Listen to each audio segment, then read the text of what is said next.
In today's video, I'm going to teach you how to add people to a Splitwise group.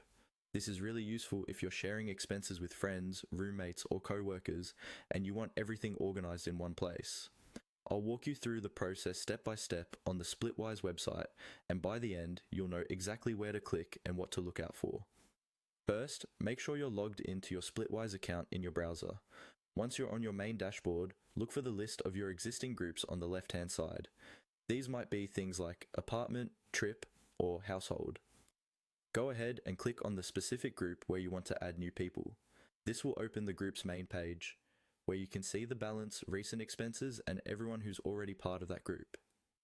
Next, on the right-hand side of the group page, look for the gear icon or settings option. This is usually near the top right corner of the group, and it represents the group settings. Click that gear icon to open up more options related to this particular group. From the options that appear, select Edit Group Settings. This will take you to a page where you can adjust things like the group name, the group type, and most importantly for today, the people who are in the group. This is where you will be managing who is included in the shared expenses.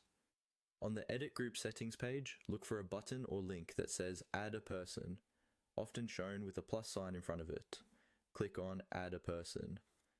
At this point, Splitwise will usually let you type in the person's name, email address, or select them from your existing contacts if you've used Splitwise with them before.